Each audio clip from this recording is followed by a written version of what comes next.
Bank account में minimum पैसा रखने को लेकर आरबीआई का नया नियम लागू, वरना कटेगा इतना चार्ज। आरबीआई के द्वारा बैंक में मिनिमम बैलेंस रखने को लेकर नया नियम को लागू किया गया है। अगर आप लोग भी किसी भी बैंक में खाता है तो मिनिमम बैलेंस को लेकर आरबीआई के नए नियम के अनुसार आपके खाते में इतना पैसा होना जरूरी है, वरना आपका खाता भी बंद हो सकता है, लेन-देन की प्रक्रिया में रुकावट आ सकती है। आइए जानते हैं पूरी खबर को विस्तार से। कितना पैसा आपको मिनिमम अपने खाते में रख पाएंगे? सेविंग अकाउंट वाले के लिए जाना और भी जरूरी होगा।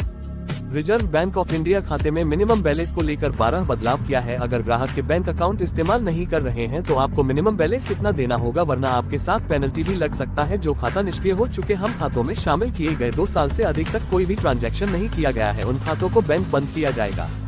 मिनिमम बैलेंस कितना होना चाहिए? आईसीआईसीआई बैंक के द्वारा बचत खाता धारकों के लिए न्यूनतम बैलेंस की लिमिट सीधे 10,000 से बढ़कर 50,000 रूपए कर दिया गया है। यानी आप मेट्रो सिटी या किसी बड़ा सिटी में आईसीआईसीआई में बचत खाता अगर आपको खोला गया है तो हर समय आपके खाते में बचाया जाए पर रखना जरूरी होगा। यह नियम 1 अगस्त 2025 से लागू हो गया है। पहले यह 10,000 रूपए बैलेंस रखने का नियम लागू था, लेकिन इसे बढ़कर 50,000 कर दिया गया है। वहीं Punjab national bank, SBI bank, bank of Baroda में बैलेंस की शर्तें ज्यादा आसान है, या इन बैंकों में मिनिमम 1,000 रूपए रखने की शर्तें लागू है। तो वहीं दूसरी ओर प्रधानमंत्री जनधन योजना की ओर से खोले जाने वाले एवं छोटे कोऑपरेटिव रीजनल ग्रामीण बैंकों में 0 रूपए रखने की नियम है, यानी आपको पैसे रखने की कोई जरूरत नहीं है। आरबीआई के नए नियम क्या कहता है? आरबीआई के नए नियम के अनुसार बैंक खाते में मिनिमम बैलेंस कम होने पर खाता नेगेटिव हो जाता है और वही जब ग्राहक पैसे डालते हैं तो बैंक की ओर से पेनल्टी पैसे काटे जाते हैं। मान लीजिए किसी बैंक में मिनिमम बैलेंस न रखने पर 1,000 रूपए की पेनल्टी लग गई है, तो अकाउंट में जैसे ही आप 5,000 डालेंगे तो आपका 1,000 रूपए कट जाएगा, ग्राहक को 4,000 रूपए वापस दे दिया जाएगा। इस तरह पेनल्टी बैंकों के द्वारा लगाया जाता है। मिनिमम बैलेंस के कारण वसूल 22,044 करोड़।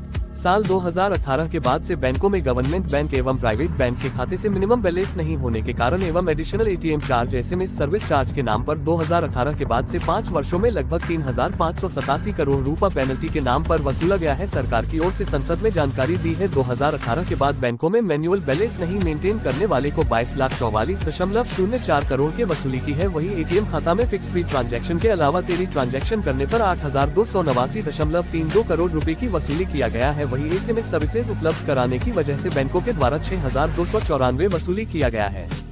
ग्राहक कैसे संपर्क करें? आरबीआई के नए नियम के अनुसार बैंक को कस्टमर को एसएमएस, लेटर, ईमेल के जरिए खाता धारकों को निष्क्रिय करने से पहले जानकारी दिया जाता है। इस सर्कुलर में बैंक के द्वारा ये कहा गया कि अगर कोई भी खाता को बंद किया जाता है तो मालिक को जवाब नहीं देता है तो बैंक उसे व्यक्ति से संपर्क करे और खाता धारक के नॉमिनी में परिचय